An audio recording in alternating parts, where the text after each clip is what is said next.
What's up, everybody? Welcome back to the channel. Josh Helm here. I'm back at our TERRELL shell only project. I'm excited to show you guys some of the progress that we've got going on here. As you can see, it's been quite a bit going on for the wood framing, and we've got windows installed. We got some flashing details I'll be showing you guys on this hybrid steel frame Barndominium. I hope you enjoy this video. Let's get it going. Okay, like I said, I'm going to be doing a walk around here. Look at that. That's beautiful. You can count the sheets there. You can see 1, 2, 3, 4, 5, 6, 7. That's 28 foot. So we're right over 30 foot there. And as you go up to the top, you got 8. So you're like 32 foot or more to the top. This is that end wall we showed you guys on the last update. And what a beautiful Barndominium here we've got going on. These windows shoot off into that living area.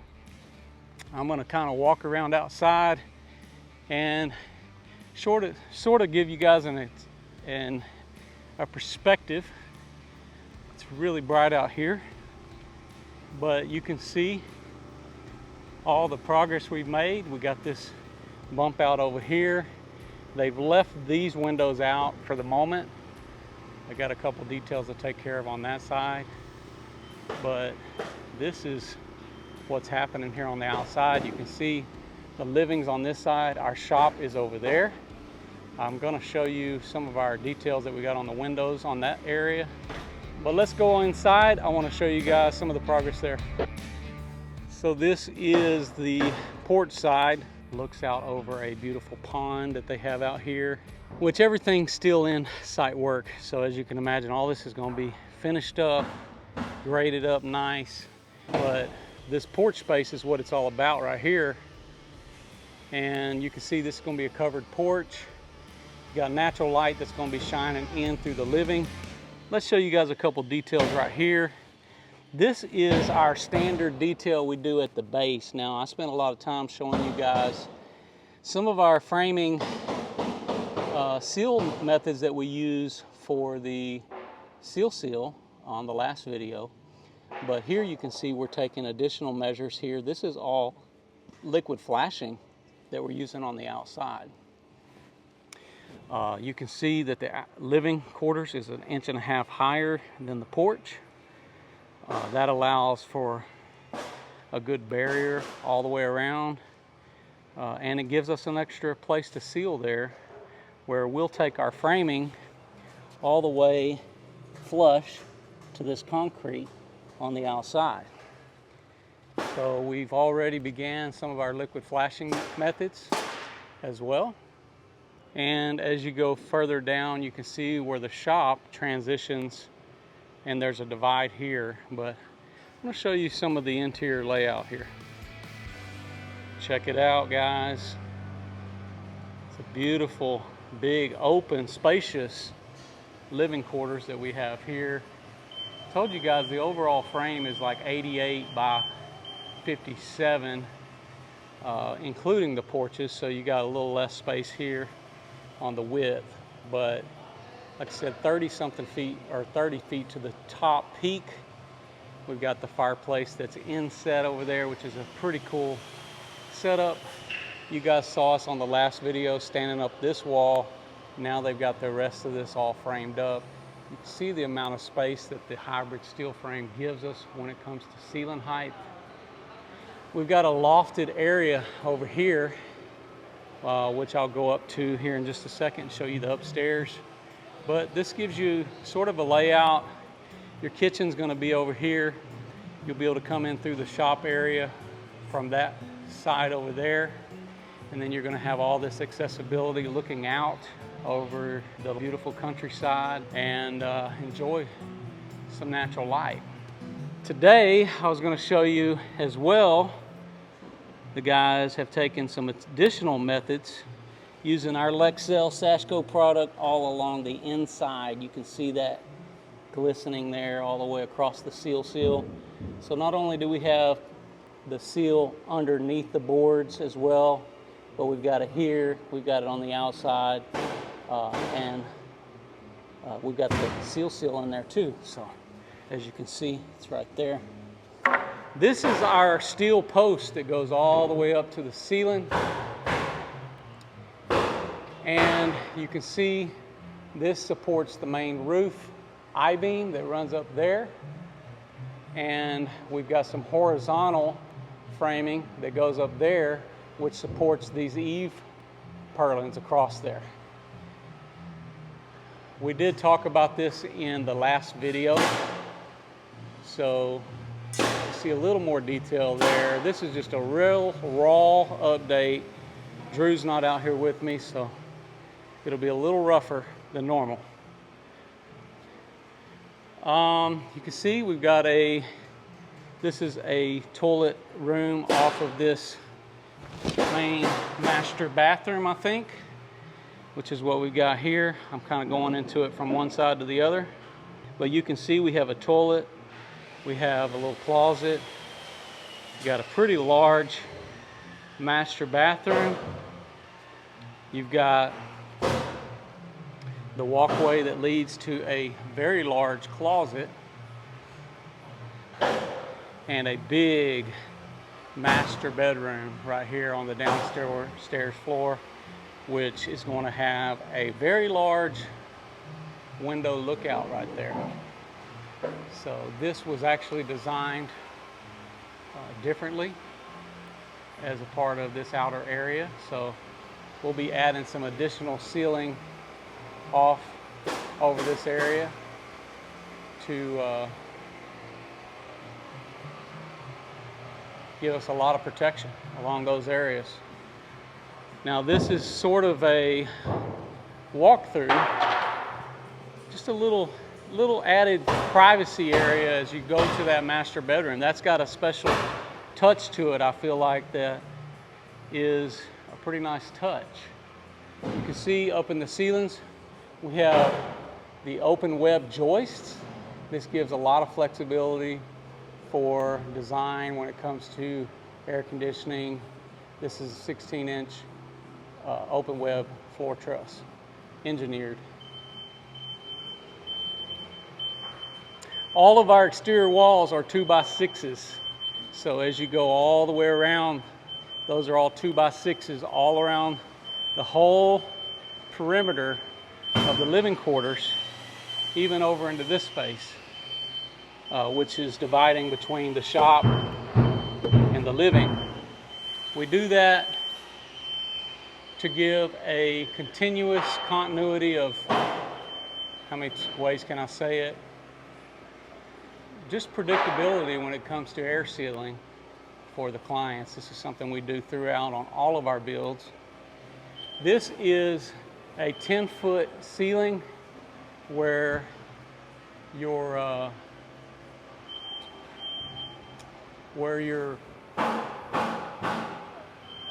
kitchen is going to go, I believe. And we've got a laundry room over here. Of course, this will be an island. Got a laundry room, very large laundry room over here.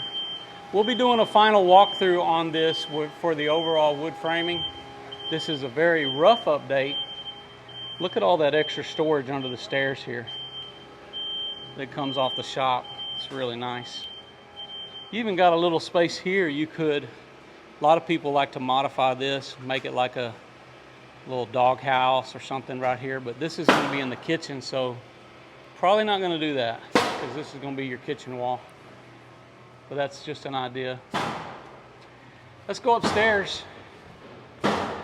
As you come up here, you see they're going to have some bookshelves right here. You got the Vantech subfloor we've installed up here. It's a great product. We've been showcasing that on our black gold Barndominium. And we have a window lookout that goes, you can see the water right there. In a very large open space. Like I said, we'll be showing you guys more. This is just a raw, quick view. You see, this leads to a hallway here, which goes to a big open area where we're going to have attic access. More of some of that beautiful subflooring up here.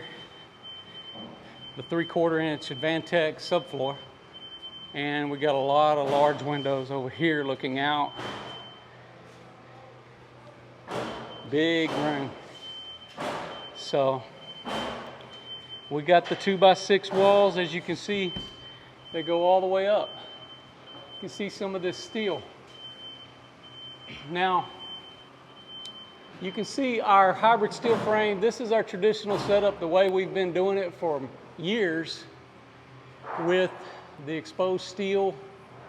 We are starting to offer options for people that are interested, where we put the zip system on the deck and put pricing together for them, to where if they want to have a continuous air barrier that goes across the roof, we can do that as well. We basically run the sleeper studs, which these are sleeper studs under the bottom side. We do the same thing. These 2x4s we put on the top, and we put the zip system on top of that.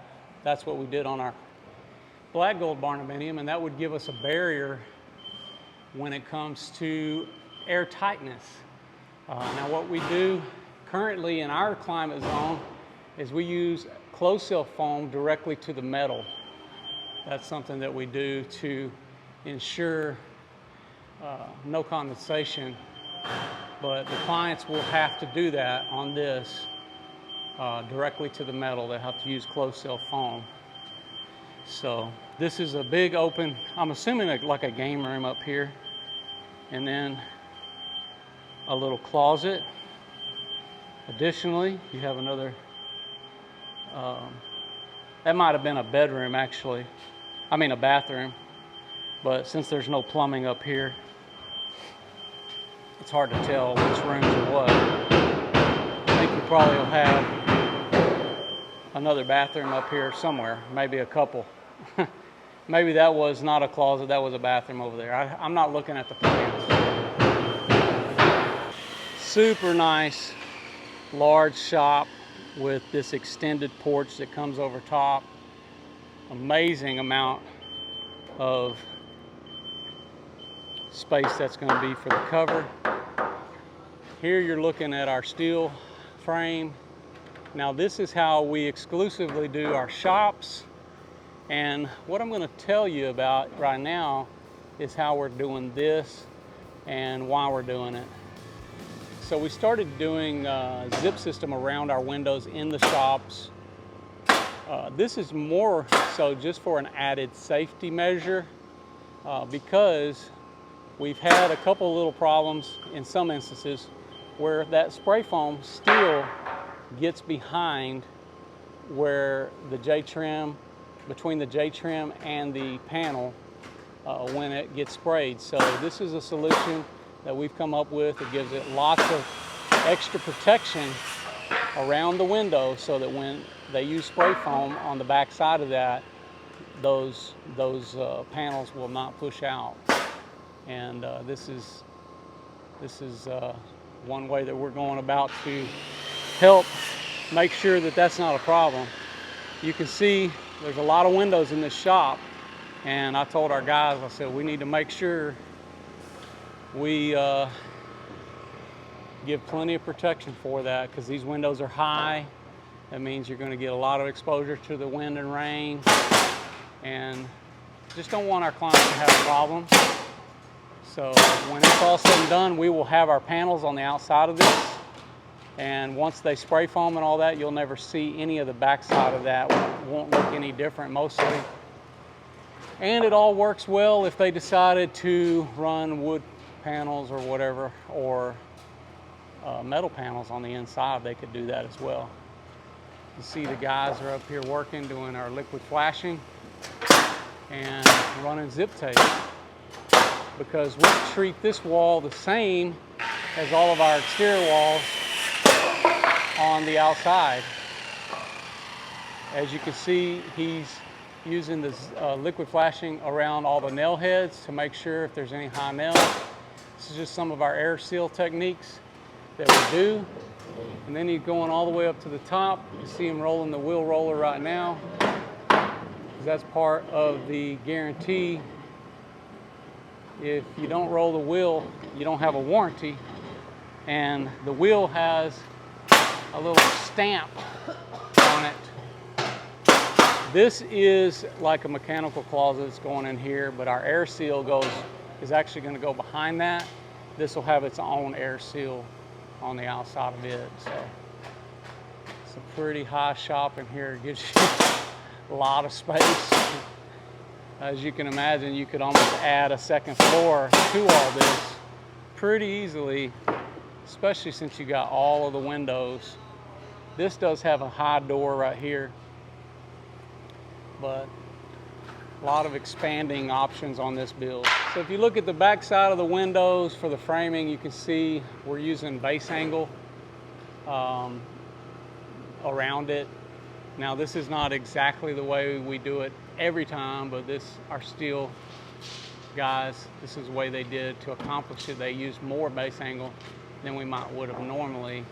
The most crucial part is that you have the base angle right there around the window, so that when you attach your zip, it's really tight around those windows. But I like the way we ended up doing this.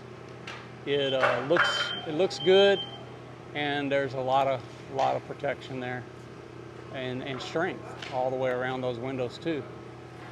So looks good, and you can see we even got it around these windows as well. Now the doors don't tend to have the same issues that can happen around windows. But if you really want to have long-term success with a metal building, then add a little more space around where the panels are going to meet with that J-trim around those, because it will help. I showed you guys this corner in the last video, but you can see this is where our panels will come right from the steel framing over to the zip system, and you got very minimal transition between the two, which is going to work nicely. And you can see how they'll be able to attach or run the panels all the way continuously up and past those purlins right there. So should be very, very nice. All right, guys, I appreciate you guys following along. We've got a lot more to come on this build, and we still got to put our sheeting on, and we're going to do a full walkthrough on this build, showing you what a shell only looks like at the end of this project. This is our TERRELL shell only 2-story Barndominium. So we look forward for some more updates to come on this channel. If you haven't already subscribed, please do that now. If you're looking for a Barndominium plan, check out our website at bestbarndoplans.com, where we have over 50 layouts that you can choose from if you're looking for a pre-planned layout. And also merch we've got at barndomerch.com. There's a lot more to come as well. If you want to find out more information, go to our link tree. There's a lot of resources there. We've got a Barndo cost calculator, all kinds of things for you to really glean in and understand a little bit more about the process. I hope you've enjoyed this video. I'm Josh Helm, wishing you all the best. Thanks for watching. Texas Best. Oh yeah, Texas Best.